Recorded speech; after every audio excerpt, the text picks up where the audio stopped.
Listeners to Gracearchy, I'm doing something unusual today. I'm starting off telling you that you need to make sure you get a copy of this show, download it, save it to your own files. YouTube has, in the past, banned people for sharing the information that we're going to cover in this episode today, all of which is sourced, all of which was thoroughly researched, all of which you should have and you should hear. But we're going to make some specific claims of a group of people that we call the Spillover Gang.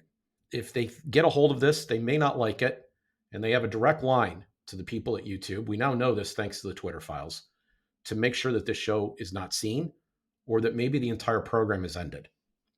We'll do our best to keep getting information to you, but please download a copy of this show so that you have one for your own files. Thanks for watching. Our world is lost in unnecessary fear and hurt. Our systems seem scientifically engineered to make you small, powerless, and always waiting for the next great leader who will fix the problems around us. Worse, we're witnessing neighbor versus neighbor while warfare breaks out around our family tables. But you have access to a spirit, a strength that enlarges and empowers you. Even better, you don't need to wait for the next big movement. You can heal the world. It's time for governance by grace. Welcome to Gracearchy with Jim Babka.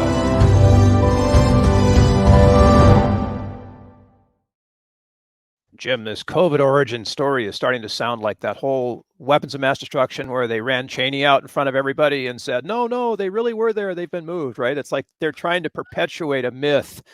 And we can get into they, but it's starting to feel that way. There was this article last week, riffing on an article in Science magazine, where some other DNA scientist now has uncovered some raccoon dog DNA that ties COVID into the market in Wuhan versus all the other things that are out there. And man, I'm just confused, and you're the expert. So let's take this one and see if we can pull it all apart, right?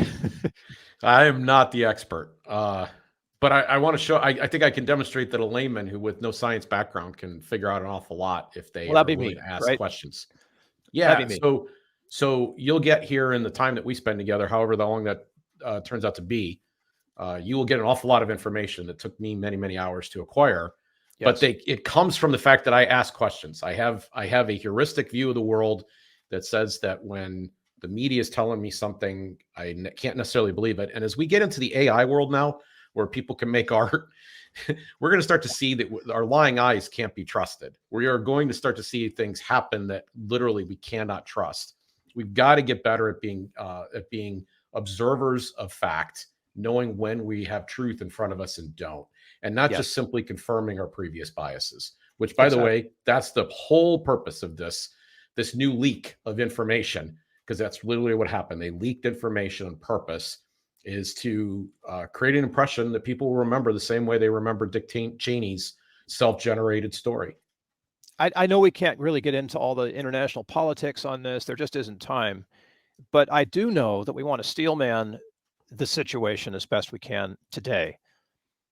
Yes. So I want to do a couple of things. Yeah. I want to make sure that, number one, I explain all my priors. I'll get to those in a second. I will share my biases. I will give my theory of the crime so everybody knows where I'm coming from. And then we are going to point to one person in particular who has done an exemplary job of trying to make the zoonotic spillover story work.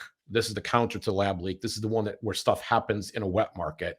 The zoonotic spillover means that it went from, it was a natural accident that goes from animal to human being. Right. So the zoonotic spillover theory, we will talk about one person in particular who has done a really incredible job for the other side in trying to make their case. But that's not what happened in this recent story that leaked out just here in March of 2023. Let me do one thing first, one more thing in front of it. In November of last year, I had a Facebook post, the 6th to be precise, if somebody wants to crawl through my timeline. I made a prediction, and I said, and I quote, "For his DNA work, Francis Collins should already be a household name. Next year, he will achieve that level of infamy. He will be joined by Christian Anderson, Peter Daszak, and Edward Eddie Holmes."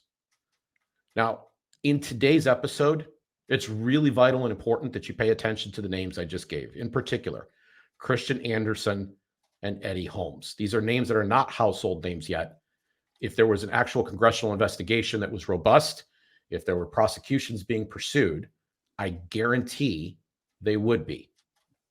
So listen for their names and a couple others that will be added to the list during the course of this episode. That's Christian Anderson and Eddie Holmes. All right. Full disclosure of my beliefs. There's 5 things I want to say about this right up front. Number 1, I believe a deadly SARS bat virus that became COVID was scraped from cave walls and out of a copper mine in China in 2013. 2, it is an undisputed fact that samples from these cave walls were transported back to the Wuhan lab by Xi Jinli, aka the Batwoman. 3, subsequently, and likely by 2015, gain-of-function research was conducted on this SARS virus. It's possible that this research may have continued up through 2019, but somewhere along the way, I believe a furin cleavage site was added. The furin cleavage site is what makes this so contagious, so potentially dangerous to human beings.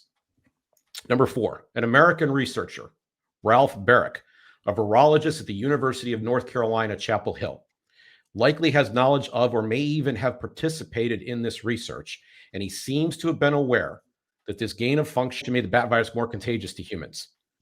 We don't know what happened because the Batwoman changed the password and then turned off the database where these records were kept. These internationally available records were kept in late 2019 as the pandemic broke. Number 5, likely in early September 2019, I would allege that an employee somehow bore it out of the lab. They carried it out of the lab, exposing others in Wuhan, which is a city of over 11 million people. It's a very big city. The wet market is only 9 miles or a 40-minute drive away from that lab. But that's not where it started, because there's evidence that city authorities knew they had a problem when they hosted the Wuhan military games from October 18 to 27, 2019. The city, according to some of the athletes that participated there, seemed to be already in lockdown. Italy, Brazil, Sweden, and France, and probably Canada too, all have evidence of patients with COVID antibodies from before November 2019. So in the light of that, do you have any inclination or tendency to believe that this was like a militarized virus? At this juncture, no. And mainly because it's a whole nother thing to investigate. So just establishing where this came from in the first place is a whole deep dive that is very involved. And I don't have the evidence yet to make that claim.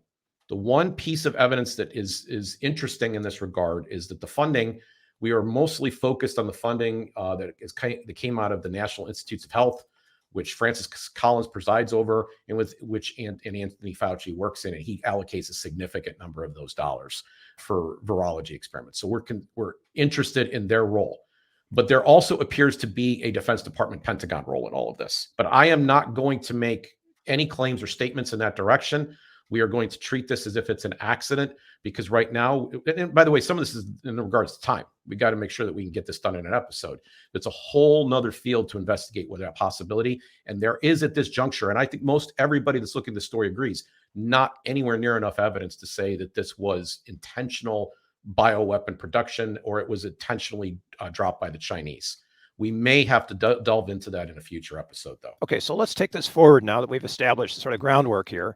Talk to us about Fauci, Jim. There are a short list of friends of either Xi Jinli, the Batwoman, specifically her friend Peter Daszak, or Anthony Fauci, who are involved in advancing the zoonotic spillover conspiracy theory. I call it a conspiracy theory because there is a really small group of people that we're going to get into exactly who they are in just a moment, who, if you look at every study that's come out so far, the preprints, most of them are preprints. They're not actually full peer-reviewed studies. If you look at what's happened since the beginning of this pandemic, you will find the same names. I call them the Spillover Gang. You will find the Spillover Gang showing up again and again. And these are people who are intimates of Anthony Fauci. They are always, their names, they're quoted in the articles that are published in the popular media about them, the regime media, but they are always, at least one or more of them are one of the people who whose names are on these scientific studies. And this includes Anderson and Holmes, right? It does include Anderson and Holmes. Got it. So it's Fauci, Anderson, Holmes, and Francis Collins. Well, Francis Collins isn't actually on the studies, but he's the head of NIH, and he's aware, and he's in some internal conversations, Bill. Like, he's in email exchanges, he's on various phone calls along the way. It was interesting. He chose to retire. There was no need for him to. I mean, he didn't have to. And now Anthony Fauci chose to retire. Again, no need. I mean, their jobs weren't that hard, honestly. Their roles here. There wasn't a strenuous work that they were engaged in. I think that they both had some sense that information was going to be coming and investigations were going to begin that were going to be rather uncomfortable. I definitely, and that if you're not in those positions anymore, that it changes how accountable you are to showing up and participating in those hearings. Let's start out with some grace here, because we've gone on record here. We're talking about a conspiracy theory that has some powerful people invested in keeping it going. So let's begin with grace on that. How do we offer that right now? Yeah. So there was, the people who are advancing the spillover theory were not trying to advance a spillover theory with any degree of effort, really, after the initial pandemic. By April of 2020, and if you recall, the pandemic for the United States, we really started experiencing it. The lockdown began in March. They didn't have to, because they had the media would cover whatever they told them to cover. They issued a letter in the Lancet and one study by Christian Anderson, led by Christian Anderson, that included Eddie Holmes and another person we're going to reveal in a moment. And after that, they didn't really comment on this anymore. And it was, you would have been banned on YouTube, you would have been banned on Twitter, and you would have been severely suppressed in the algorithm on Facebook if you had advanced the theory of a lab leak. That changed in May of 2021. The dam broke because Andrew Wade found someone finally willing to publish the article. The whole scientific community was all puckered up and wouldn't release this. And the Bulletin of Atomic Scientists agreed to publish an article, and he showed that there were scientists literally all over the world that had been sleuthing this thing together in a group called DRASTIC. Despite that, I think we have to steelman what is being claimed here. And so I will share with you the person that I believe has done the best job, a new member of the Spillover Gang. He's not an original member of the band, that is done the best job of trying to make their case and give you access to what he said and where you can go find more information, so that you can weigh these claims for yourself. Okay, so we're ready to roll up to when did the latest the latest Department of Energy information come out? It's like really close to now, February 26th, right? So yeah, we have to start off with the timeline. So February 26th, there is an Energy Department report that comes out, makes it all over the media, says it's a lab leak. Immediately, the opponents of this report say this was with low confidence. I don't want to belabor a point, but I just want to say statisticians know that this added number of low confidence to something is not valuable information. It's useless. Like, you don't say, well, we have this thing, we've done all this math, and then at the end of it we go, but we're still not sure it's right. Like, that doesn't make sense. And so I've seen, usually they cheat and do the opposite. They say we have a high confidence in what we're doing. We've established this confidence interval, but this confidence interval type stuff just is borderline useless in looking at data. You actually look at the data itself, and they do point to a lab leak. So that's February 26th. Now, just a couple days later, the FBI quote. This is a quote from FBI Director Christopher Wray, who went on Fox News, and he said the FBI has for quite some time now assessed that the origins of the pandemic are most likely a potential lab incident in Wuhan.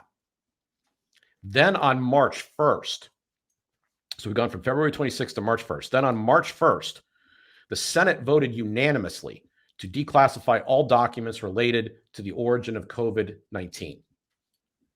And the House did the same thing. That vote was also unanimous. Let me be clear, there were some that did not show up to vote, but there were no dissenting votes.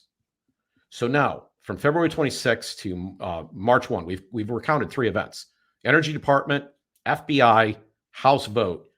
So it's just a coincidence that Florence Débarre a theoretician who specializes in evolutionary biology and works at CNRS, which is the French National Research Agency, says that on the 4th of March, she randomly came across a previously unknown sequence of data while working in a database called GISAID. And it took her 5 days to figure out what she had there, the 9th, which is the day before the House will now vote unanimously. And she just discovered this database out of the blue. How does a scientist who works in the field be unaware of a database like that? Well, so she's in there going for other piece of information, and then she finds this data.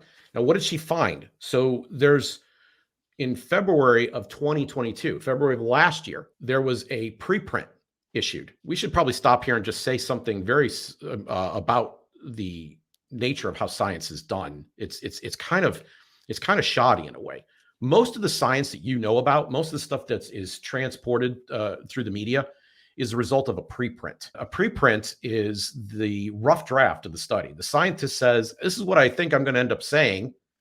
And then he submits it. And then because there's competition, they want to get the story out. The academic journal that's putting it out will issue a preprint so everybody can get a sense of what's going to come in this study. And that will make headlines. Headline, vitamin D is bad for you. What? And then everybody gets all like, is vitamin D actually bad for you? And there's talk about it on talk radio and all the rest of the stuff. Well, then that's the rumor that gets out and runs all the way around the world. The truth takes some time to tie its shoes, because what happens next is there's a peer review process, and that takes a long time to finish. It could take a year, 18 months, whatever. And that's when it's actually criticized, and there's different comments and editorial work is done. And on top of that, when it's finally released, all the data that comes with it is sent out so that other scientists can either duplicate or falsify what is in the peer-reviewed study. And they can comment and do stuff on it. And that doesn't get covered in the media. And by that time, everybody's already swallowed the media story as if it were fact. Okay, so Florence is just getting the database that goes along with a February 2022 preprint that says nothing like what she says. She's using it for a completely different purpose. I got it. Yeah, I understand now. That makes more sense. All right, so you want to know what she learned? I'm going to quote the New York Times as I say this. The analysis did establish that raccoon dogs deposited genetic signatures in the same place where genetic material from the virus was left. That evidence was consistent with a scenario in which the virus had spilled into humans from a wild animal. But Bill, you want to know what else that also means? Yeah, because this isn't conclusive yet. So what else? Let's keep reading down in the New York Times. I'll quote them again. Chinese scientists released a study looking at the same market samples in February 2022. That's why she's in that's the data for that study. That study had reported that samples were positive for the coronavirus, but suggested the virus had come from infected people who were shopping or working in the market rather than from animals being sold there. Wait. So time out here. We're saying that there was evidence in the market, but that evidence was brought there by human beings, not by raccoon dogs, right? So she and her allies are saying it goes from raccoon dog to human, and the study that gathered this data is saying it's going from human to animal. Okay, I'm breathing right now because for me, who's sort of been watching this from the outside, that's heavy news. Yes. Because it substantiates your biases from the beginning, which were that this leaked out earlier, got into the international military games or whatever, and then got out into other countries at that point, as well as into Wuhan. So this is like one of these classic coin flip situations. The data can show both things, and we don't know which one it is. That's what this does, right? So this was sent out by the Atlantic and PBS and New York Times and all the rest of these, as if the headlines all said, and in fact, much of their reports said that this was a real damaging blow to the so-called lab leak theory, right? Yeah. It's nothing of the sort. It's not even that. Not even close. Right. Okay. So Débarre goes to the Spillover Gang with this, right? Oh, immediately. She decides that she's going to take this. She doesn't know what to do with this next. So she reaches out to Eddie Holmes and Christian Anderson. And the three of them decide to go to the World Health Organization with this information. So when this was released, do you remember this whole explanation I just gave you a couple minutes ago about preprints? Sure, yeah. When this goes, their next step is to go on March 14th and talk to the World Health Organization. And that's how the Atlantic gets this story. And then it blows up all across the regime media. That's how. There's not even a preprint when this story goes to the Atlantic and goes all across the media. The preprint hasn't even been written yet. They haven't even posited their theory. They basically go and do a PowerPoint presentation, as it were. I don't know the exact format, but imagine a PowerPoint presentation on Zoom. That's largely what happened here to the World Health Organization. Meanwhile, all of us, semi-informed citizens are swallowing the Kool-Aid. Yeah, because we don't have time to follow all this stuff up. Oh, it's arcane and detailed, and the timeline itself is still in question and all of that. Now, it's probably unduly harsh that I am calling these guys the Spillover Gang, but I don't. It's hard to remember everybody's name, all the bit players in here. And when you go to explain this to a friend or a family member, you need some way of being able to get your hands around this. So to help your memory, I am using the term the Spillover Gang. And I don't think I'm being unfair for reasons that will become clear as we go on. It makes sense. The Spillover Gang definitely includes, it's probably its gang leader is Christian Anderson. Eddie Holmes is there at the founding of it. You're going to learn that there's another participant that was there at the founding of it.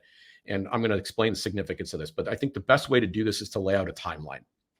So for a point of reference for everybody, because they tend to forget when times of things happened, right? March 15, 2020 is the beginning of lockdowns, the 2 weeks to flatten the curve here in the United States. March 15, 2020 is the beginning. So if you got that date established in your head, we go back in time just a tiny bit to January 31, 2020. So there's an email that's sent to Anthony Fauci. Christian Anderson is the author of it. He works with the Scripps Research Institute. The genome sequence had been published 3 weeks earlier for SARS-CoV-2, and virologists had been spending those 3 weeks studying. So they've had 3 weeks to look at this already and begin to develop their initial impressions. And Anderson writes this email. After discussions earlier today with Eddie, Bob, and Mike, I want to be clear. Eddie, Bob, and Mike. It's not Edward, with not Dr. Holmes. It's not Dr. Garry. It's Eddie, Bob, and Mike. So he's writing to Tony. This is Christian writing to Tony. These guys are all on a first name basis. This is a very close, intimate club. Eddie, Bob, and Mike, and myself all find the genome inconsistent with expectations from evolutionary theory. Eddie happens to be Edward C. Holmes of the University of Sydney. And in the unanimous view, the virus didn't come from nature and may have instead escaped from a lab. Oh, and Bob is Robert Garry, who is a microbiologist at Tulane University. So he's the new name we've been looking for? Well, he's one of the original gang. He's one. Okay. We're going to get to, there's going to be another person added to this group later. There's a couple of people, but we're going to point out one in particular who's done a really good job for their side. But Eddie Holmes, Bob Garry, and Christian Anderson are part of a unanimous group of people who disagree with the source of the virus. And Christian Anderson points this out on January 31st, 2020 to Anthony Fauci in an email. And Fauci wrote back immediately, Bill. Do we have that email? Do we know what he said? Yes, we do. He says, stop sending me emails about this. Like we got to get this off of email and that we need to get on the phone. And we know that that phone call happened on February 1st. We do not know all the contents of that phone call, but we know that a call happened on February 1st, and all of those parties that I've just referenced were on the call. Now, it's really important you get this date. It's really important you understand, like you're listening to me in an audio form and you might forget the date. So I'm going to repeat it so you don't forget it. January 31 is an email. February 1 is a meeting. And then comes February 4. So we're talking about a span that covers only 5 days. Just 3 days after the meeting, Anderson writes an email to Peter Daszak. We don't have time to get into who Peter is today. That's a completely different set of things that we would have to go look at. But Anderson decries crackpot theories and the claim that the virus was, quote, being somehow engineered with intent, and that is demonstrably not the case, end quote. In other words, by his own admission, Bill, Christian Anderson was a crackpot conspiracy theorist just 4 days before. These are respected scientists who are now falling on their own swords or pipettes, yes. as the case may be. So Anderson was one of the 5 scientists. 2 of the aforementioned participants in the call, February call, Eddie Holmes and Bob Garry. They all went together and they co-authored the first paper on the subject, The Proximal Origins of SARS-CoV-2, which dismisses the lab origin hypothesis. It just simply tries to discredit it. It doesn't really advance another theory. It's basically a discrediting document. And they were able on February 4th. Remember, they just got this. They just had this meeting on February 1st. 5 days. They on 3 in this case, because February 1 they have the meeting, and February 4th they can send this report in rough draft form to Anthony Fauci and Francis Collins for comment. And it was published on March 17. That's how fast they were able to get this done.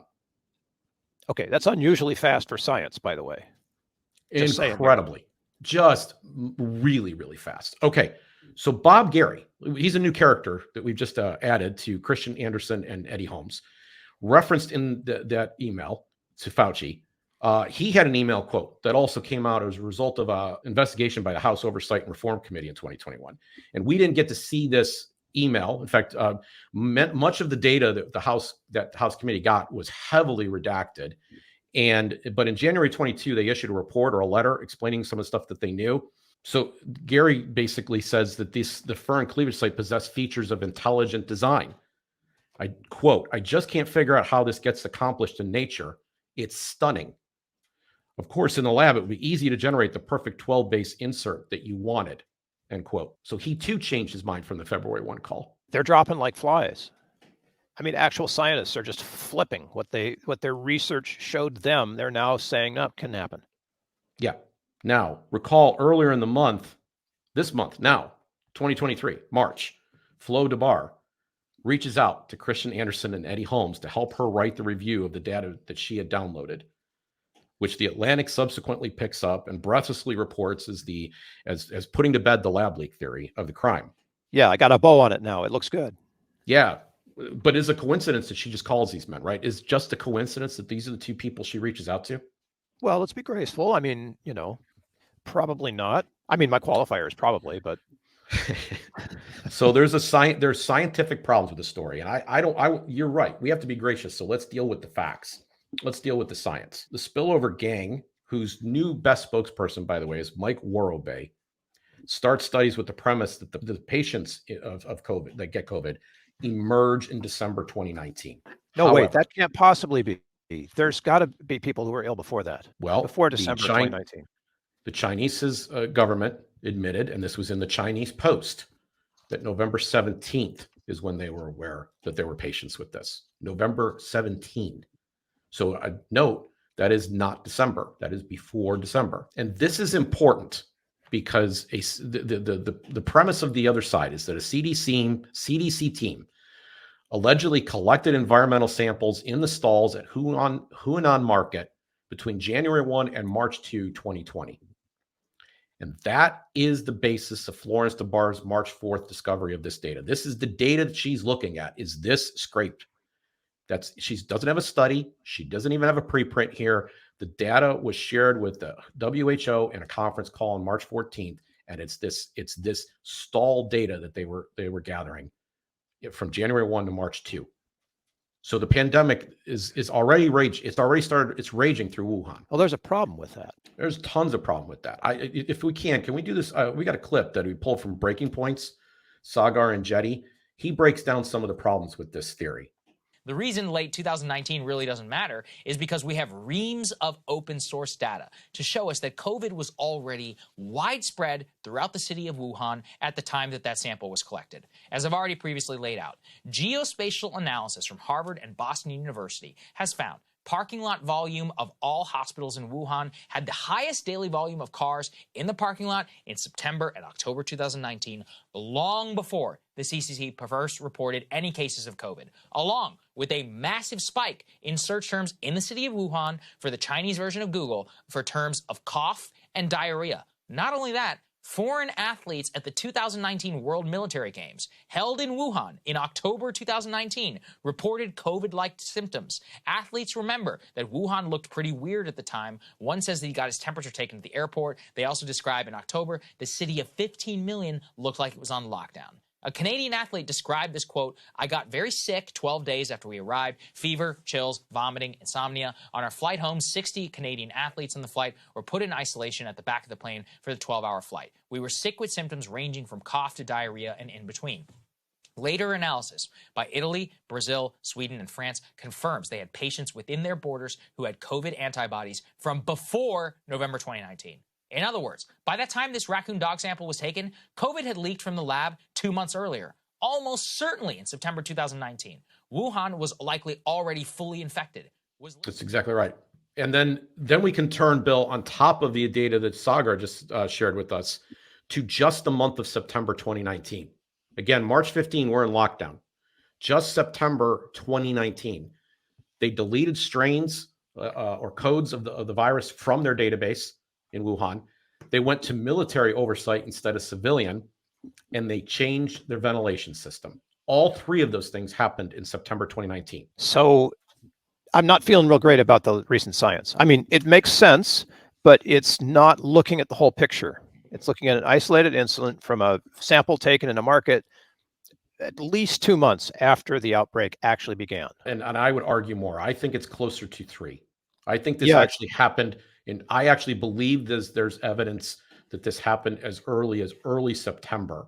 Let's say roughly September 9th of 2019. Yeah, because we have to get into the athletes. It's possible that it actually began in July or August. We don't know yet.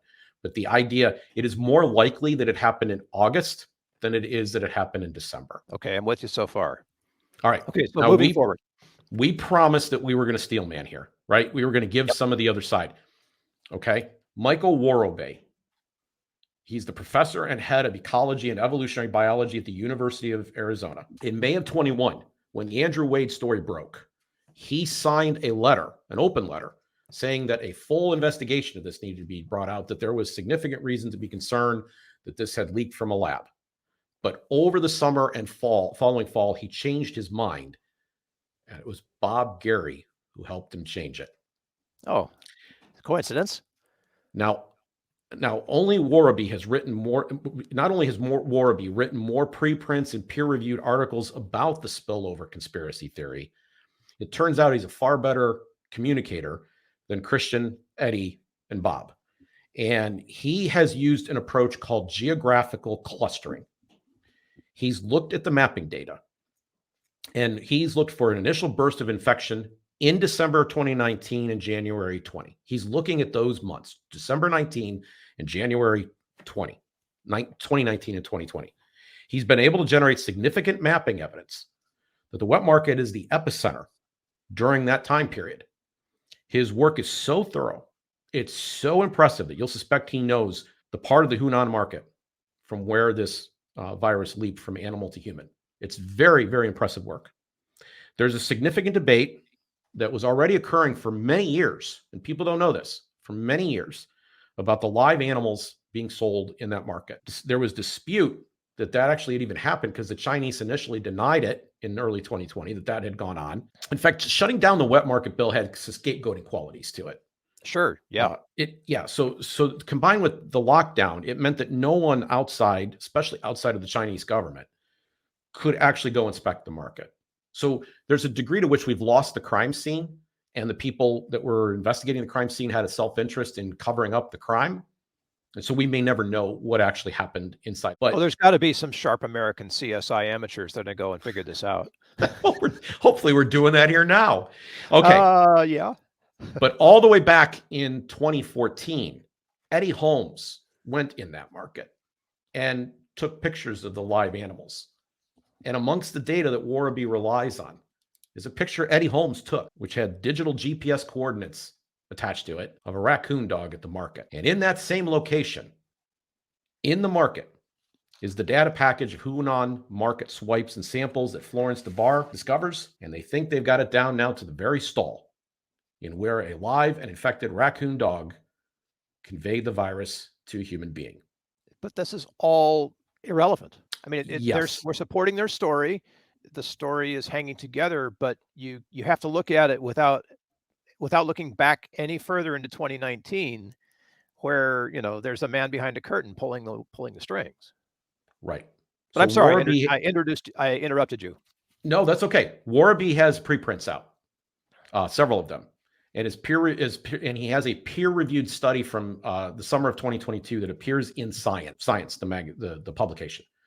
And we're going to include that study because it is actually peer reviewed. It's not in preprint status. We're going to review it or provide it in the show notes. But not everybody's going to want to read the study or is going to quite digest the study. So it turns out that his excellent communication skills also apply to Twitter. And he's put the cookies on the lowest shelf there. And so we'll provide a link to his Twitter account so you can see those as well. And I'm going to tell you, I'm going to forewarn, I think, even a little bit. This is compelling stuff. Like, he does a great job with the maps and answering various objections and laying out this idea that the virus emerges in Wuhan from the lab. But so having said, I think I've given Worobey all the gracious time he needs or deserves. Because first, as you just pointed out, we have to pretend that December 19 is when this all started in order to buy any portion of Worobey's story. It's an article of faith for the Spillover Gang and their magic wet market theory. And two, he's already got much bigger and better funded audience. Every time Anthony Fauci speaks, or an NIH taxpayer funds backing his best friends, who include Christian Anderson, Eddie Holmes, and Bob Garry, all of these people, Peter Daszak, they have Twitter accounts too. They were never suppressed. Or the regime media issues a report. And I'm talking about, like, recently here, the Atlantic, PBS News Hour, the New York Times, CNN, and more, sensationally hyped Débarre's data discovery as if it had put an end to the lab leak theory. We can say with factual resolve that Worobey and who's the newest member of the band, the Spillover Gang, they get a great deal of time. And this broadcast that we're doing here doesn't even come close to constituting equal time. Far fewer people will see this than saw any one of these sources. And so I don't think we owe them any more than that. We've provided the information, the show links. You can go check it out for yourself if you wish. But you have to believe that this started in December 2019. And you have to believe also that it didn't go from, that it had to have gone from animal to human and not human to animal. They've never, ever given the lab leak, which we're going to call fact, equal time for this, ever. No, the first 15 months of the pandemic, Twitter and YouTube would have banned you. I mean, there's a famous publication, their name is eluding me as I'm sitting here talking to you right now, that lost a 100,000 subscriber Twitter account. Gone, because they posited that there might have been bioweapons research going on in that lab from which it spilled. Gone. And Facebook was, and they now admit it, was suppressing this information. So it was just so hard to get it out. And I got to be honest with you. I'm a slight bit worried even now that saying all of what I'm saying here so well on YouTube, so effectively, could get us banned or get us a strike, right? Is this fake news that we're reporting to you all these facts that are out there? If you go and do the research, if you have enough suspicion about how the regime media is in league with the state and how this is a psyop, a propaganda story. Yeah, never fear, audience. We're going to hang in there on this stuff. We'll figure out how to get it out to you if we get banned. But yes, that's a real fear. So there's never been a fair playing field this entire time on this. There's one more thing I want to say about this. You're familiar with the idea of scientific consensus, right? Like in climate change, like how it was invoked, right, even during this pandemic, that we need to repeatedly follow the science. Right. Okay. Well, I want to reemphasize one more salient point. Every time you see one of these studies or a regime media report on the zoonotic spillover conspiracy theory, invoking a wet market, every time, look for the names that wrote the preprint or study. You will find either Christian Anderson or Eddie Holmes or Bob Garry or some combination thereof. Worobey's completed study, Mike Worobey's completed study, for example, the one that we're sharing in the show notes below, Christian Anderson is one of the co-signers, one of the publishers of that study. And now, reminder, Florence Débarre, she reached out to Christian and Eddie. So this really does appear to be the Spillover Gang at the center of a cover-up conspiracy theory. And so scientists can have conspiracy theories too. Yes. And so if there's a whole nother group of people out there that have been doggedly pursuing this, and now there's a whole bunch of new people who are looking at the evidence that's been accumulated now that it's been safe to open and begin to examine the question. And we don't have time to get into it today, but the overwhelming consensus of scientists and experts is that the odds are better for the Wuhan lab leak fact than they are for the zoonotic spillover conspiracy theory. There's so little support scientifically for the zoonotic conspiracy theory, the zoonotic spillover theory, that one, you will find a member of the Spillover Gang, that member of the band out there, and two, you will find their closest associates repeatedly quoted in media stories as well. So it's either them or their closest associates. Mike Worobey has become a member of the band, but there are other people that are very close. They're part of that tied-in world. They're receiving NIH grant money in many cases, or they're close friends with those people, and they go and speak at the same conferences saying this, okay? So this idea that, well, these top experts, well, yes, the top experts chosen by virtue of the fact they receive government grants and they have prominence within the field because of their government connections, specifically because of their connections to Anthony Fauci. We have recounted already on this show a simple fact that government is massively involved in funding various types of scientific research. And in this area, in the area of virology, the highest percentage of public to private funding, where public, government, state funding is being applied, is in this field of virology. Anthony Fauci is a powerful man. There's no doubt that there were, to my mind, and this is an allegation. I want to be clear. I am making an allegation here that I cannot yet back up with a fact. But it seems to me that either or both, he told everybody in the room that the jig is going to be up on our funding game, or worse, or some of us are going to get hung because we were connected to the activities that went on. We funded the activities that went on in that lab. Barack Obama had shut down gain-of-function research funding in 2014. And Francis Collins and Anthony Fauci sat down in 2017 and tried to figure out, he studied the footnotes even, looking for an escape clause, looking for a way to kind of reread what they were doing and sneak the money out the door to get this going again. And Bill, why is this important now? Because it's still occurring. Since the revelation of these charges, all the way back in May 21, Peter Daszak has received another grant.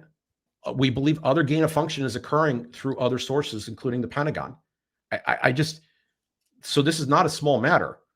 They may be in the midst of creating the next pandemic, even as we're sitting here. So let me try to get my head around this. We have facts that fly in the face of everything that Spillover Gang has been attempting to do. And the Spillover Gang has been attempting to do what they do based on preprints of unpeer-reviewed scientific studies that are not tied into the actual historical facts. So by choosing to start their studies after the pandemic has already started in China in mid to late 2019, by choosing to start their studies in 2020, they conveniently ignored all those, maybe we'll call them inconvenient truths, right? Yes. So, okay. I like that. Inconvenient truths. Yes. So maybe, but I'm not expecting for this podcast to win a Nobel Prize or Academy Award, either one. I'm just not expecting it. Well, we can go for the Pulitzer then. So, yes. And in fact, if you could only remember, I'm going to say two things from today's podcast. If you can only remember two things. One, that every time you see one of these reports or studies, you're going to see a member of the Spillover Gang connected to or involved in it. You're going to find their fingerprints in it every time. Now, they're going to change. They need to change their game. But up till now, that's been the case. And two, and this is the really, really super important one of the two, this to save the best for last, that the lab leak theory requires you to accept on faith that in December 2019 is when the pandemic began in the wet market. And we have evidence that it began as early as September. That evidence is already fairly clear. And we have evidence that it had already escaped the country of China before November 1. We have nations, we have science, we have proof of that before November 1. So the Chinese government says November 17. So unless they can figure out how to move their timeline in the wet market up, and they can't, that none of Mike Worobey's data shows that. This is not an acceptable scientific theory. As a friend of mine would say, science is your friend. If we're going to follow the science, let's do that for once. Let's actually do that. Yeah. I still think, as we talked about in a previous episode, which we will also link in this show notes, that an investigation is needed. Prosecutions need to be issued. And then we need to move to a truth and reconciliation stage where everybody who wants to come forward and avoid prosecution and who is willing to confess their role in it, because we had millions of people around the planet die as a result of this. And that part, you could almost say, well, maybe they were well-intentioned doing something in a lab that they shouldn't have been doing. Maybe there's some debate to be had about that. But what kind of debate can we actually have about a subsequent cover-up of the facts, a self-interested cover-up of what actually occurred? I don't think that falls into the, gee, I'm sorry, that was a mistake category. No, doesn't seem like that to me. I mean, I understand the motivation now much better than I did before. These are some top-level scientists trying to sustain their funding source. I get that. But at the cost of how many millions of lives? It's also possible that Francis Collins and Anthony Fauci broke the law, flat out broke the law. And they did it during the Trump administration. Yeah, this was all. Well, we offered grace by including Mike Worobey's stuff. Yes. And we offered grace because I'm actually at this moment prone to believe that this was an accident. They meant well. We're starting off with that premise. We're giving them good faith that the initial intention was good. Anthony Fauci's talked about the idea that your flu vaccine every year, and I don't buy into this either, but he's talked about the flu vaccine that comes out every year being a result of gain of function type work. Warren Redfield, who was the head of the CDC at the time, he doesn't agree with this. He doesn't believe that there's any evidence that gain of function has actually protected us at all. Not a single shred. So we've been playing with Frankenstein all this time without any real benefit to it. And if it turns out that this is the only time it's impacted us in the external world, then it's the biggest loser idea, maybe of all time. There's a lot of arcane details in this, but it's starting to come together for me in a way that it hadn't before, Jim. So thank you for that. By the way, we will link in that episode because it's important for people to understand that there is a grace opportunity here for folks who are going to step up and say, yeah, you know what? I did this. It was the wrong thing to do. And highly encourage people who, if you're listening out there and you're in a situation like that, offer that grace. You know what? I would actually pray. Right now, I'm praying that Christian Anderson or Bob Garry or Eddie Holmes would come clean and tell us what happened in that February 1 call. Tell us of their interests and what's their motive has been since. That would actually be really remarkable human news. And I would rush to want to applaud that and pat that on the back. How's that for a grace point?